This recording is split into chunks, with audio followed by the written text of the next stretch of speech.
Welcome to R&R Living Life. In this episode, Rick and I continue to explore the Yea area. After a cold start to the morning, down to 9 degrees but feeling like 3, our main aim was to check out Mount Buller. After breakfast, we made our way along the Goulburn Valley Highway, crossing the Goulburn River and its huge floodplains to Molesworth and Cathkin. From there we followed the Maroondah Link Highway to Yark and on through Merton to Bonnie Doon, crossing Lake Ellerden and on past Maindample to Mansfield, where we stopped to stretch our legs. Just out of Mansfield we continued on the Mount Buller Road, past Marrijig and Sawmill Settlement to Mount Buller. It was one of the prettiest drives we had been on, but from the entrance to Mount Buller the road became quite windy and steep, with switchbacks, steep climbs and sharp corners, and I was thankful that there was no snow, though we did pass 3 gravel trucks, one on a very tight bend on the way up. There was very little room on the passenger side of the road as I looked down into the valley out of my window. The morning had started with us passing hills covered in green pick, and the further along the highway we went, the landscape changed. Though there were still hills and ranges, but now there were open flats along the road. Some of the hills were covered in pine trees, while others had been cleared for agriculture, but still with a tinge of green. There was very little feed left in many of the paddocks, and in some cases we could see where livestock had been fed. Some of the hills were nude of trees, and I wondered about the impact of erosion this would cause, while others had clumps of forested country. Even though the paddocks had a green tinge to them, they still looked very dry-looking, while along fence lines there was taller, lank, dry grass. Several of the small dams still had some water in them, while others we saw were dry. The cattle we saw were in poor condition. Then again, I was looking at it with Queensland's eyes and experience. We passed a human hovel monument near Merton, having seen one at Strath Creek a couple of days ago. Unveiled in 1924 to commemorate a century after the explorer's human hovel had passed through the area. In 1824, Hamilton Hume and William Hovell led an expedition of discovery to find new grazing land for the colony. A 4-month-long round trip reached Cora Bay in Victoria, then returned home. The expedition alerted white settlers to many potential grazing lands and rivers, including the Hume River, later renamed the Murray. 37 monuments were installed in total along the expedition route. Many of the small towns we had been passing through were settled after gold had been discovered in the area. Bonnie Doon was one such town. It was originally named Doon after the town of that name in Ireland. Much of the original town of Bonnie Doon was flooded by the construction of Lake Ellerden in the 1950s. The township was relocated, with some buildings being picked up and moved, while others were able to remain in their original site, such as the churches. We crossed Lake Ellerden as we left town, the second largest artificial lake in Victoria, consisting of over 500 kilometres of coastline, much of which is surrounded by national parks. We stopped in Mansfield, situated in the foothills of the Great Dividing Range, surrounded by grazing land and mountain forests, to stretch our legs with a very cool walk up the divided main street. The centre medium strip was very picturesque, but the breeze seemed to blow straight down the centre of it. The town centre has several historical buildings dating back to its days as a gold mining service centre, beginning in the 1850s, and a stock route camp in the 1940s. High Street and Highett Street form tree-lined boulevards with gardens along their wide central strip as they meet in the town centre. At their junction is a marble monument which was erected in 1880 as a tribute to a group of constables killed by bushranger Ned Kelly. Mansfield was formerly heavily dependent on farming and logging, but is now a tourist centre.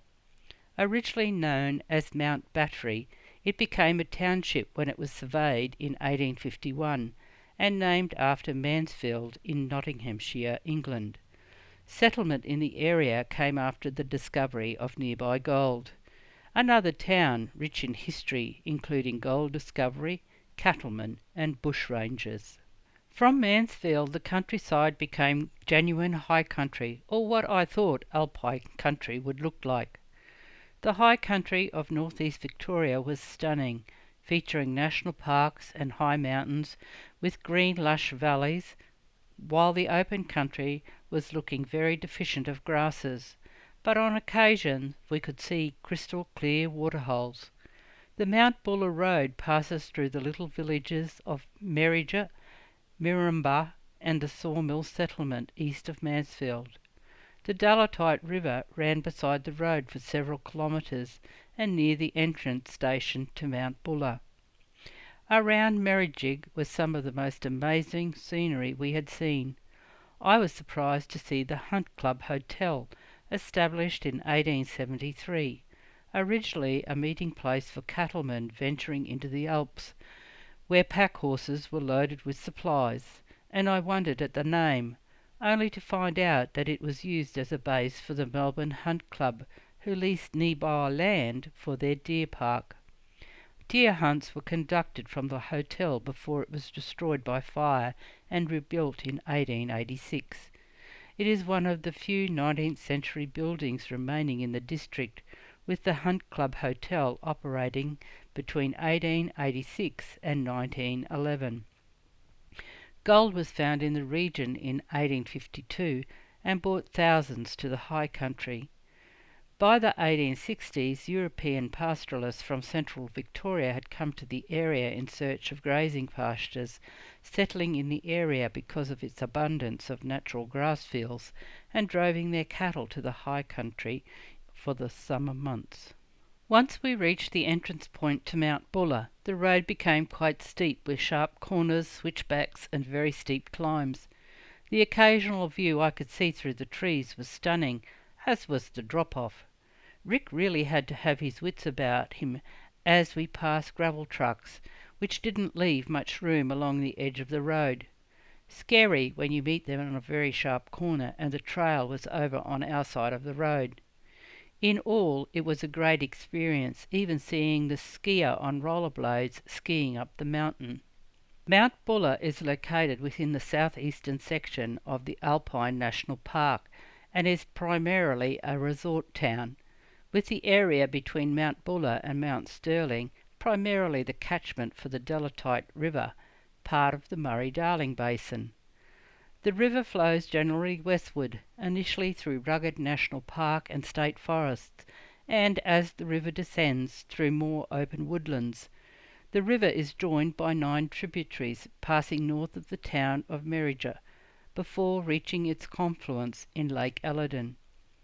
Due to its far southwestern location in the Alpine region, Mount Buller is more susceptible to cold air masses, which allow it to record some of the lowest maximum temperatures and daytime readings in the country, despite being considerably lower in elevation than other mountain sites to the northeast. Mount Buller's impressive lift network is the largest in Victoria, with 20 lifts, with the highest lift point at 1,805 metres. But we were not there for the skiing, but the stunning scenery. The views were spectacular.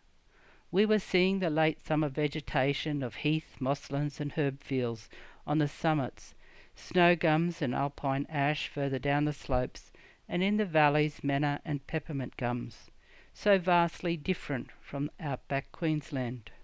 After navigating the rabbit warren of streets, we left Mount Buller and returned to Yea via Mansfield.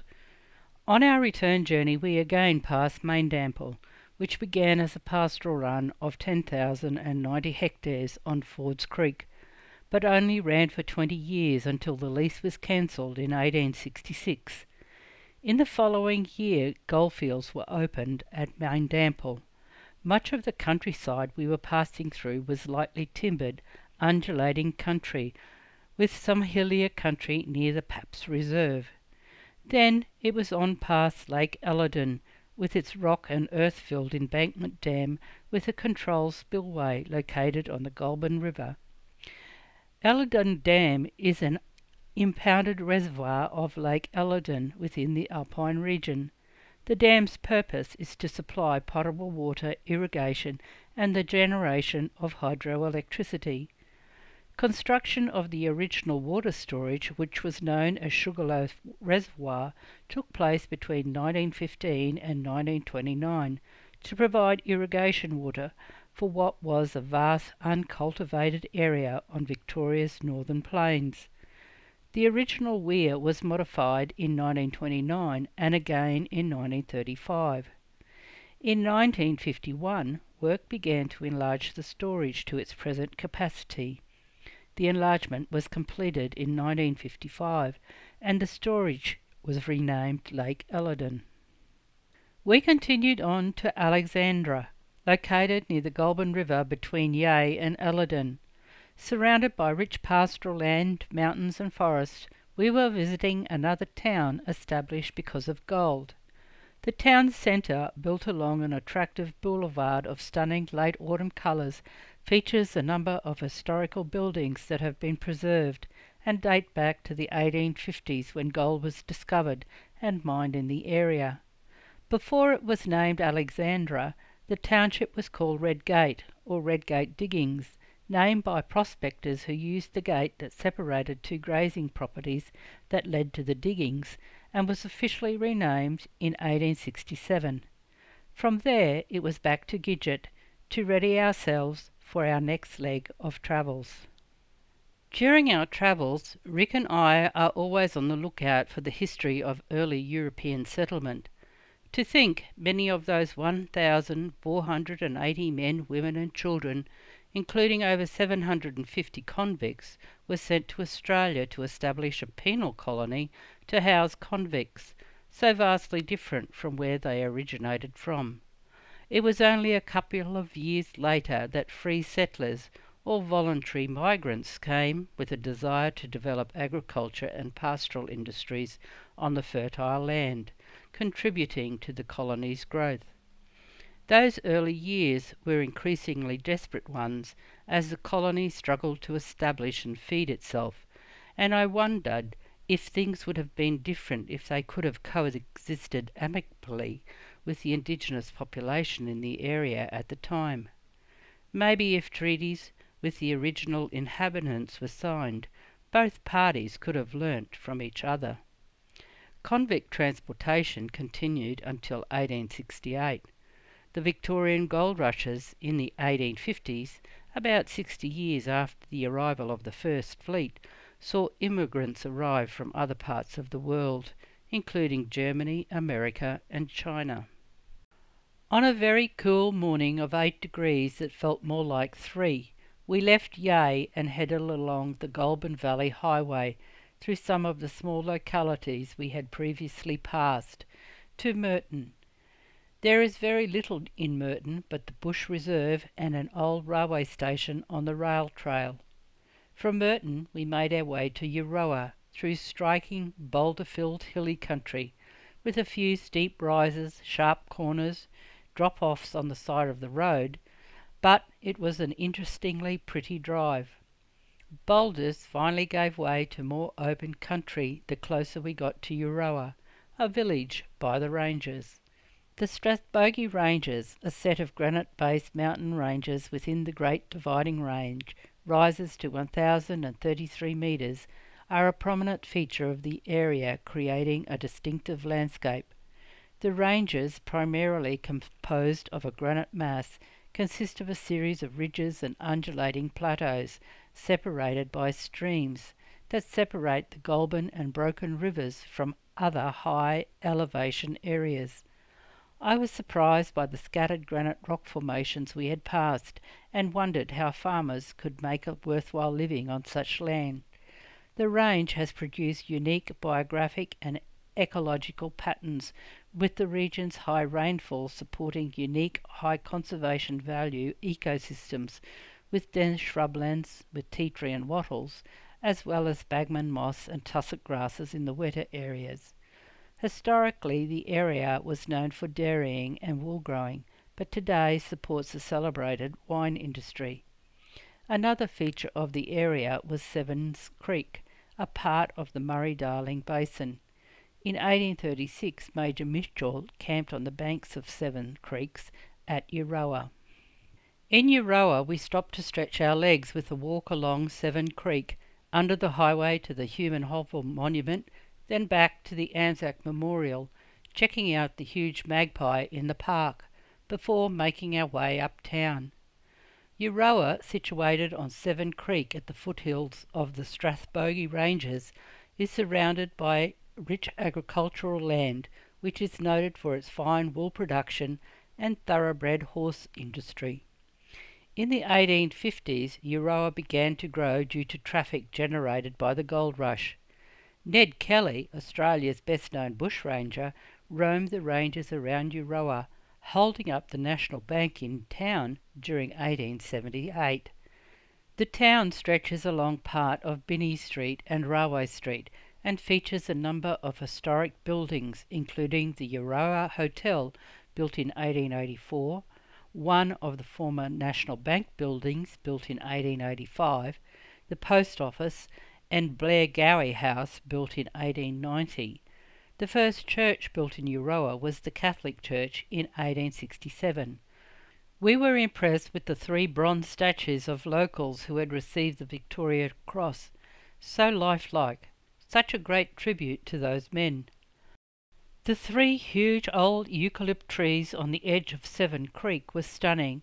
Their size, age and rarity gives them features such as hollows for the endangered squirrel gliders that live along this stretch of the creek's reserve. It has taken over 200 or 300 years or more to create the invaluable habitat that these old trees provide.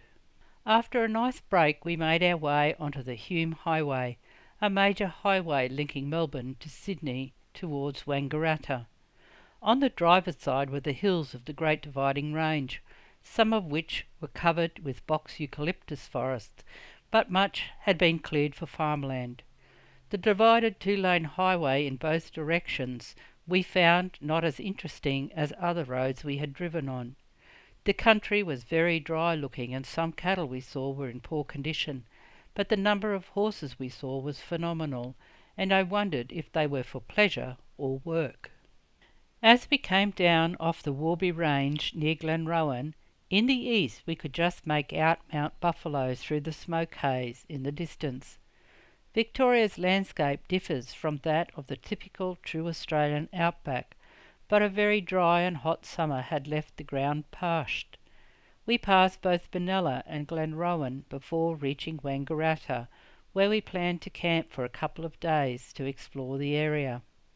We will leave you here as we reach Wangaratta. I hope you have enjoyed this episode.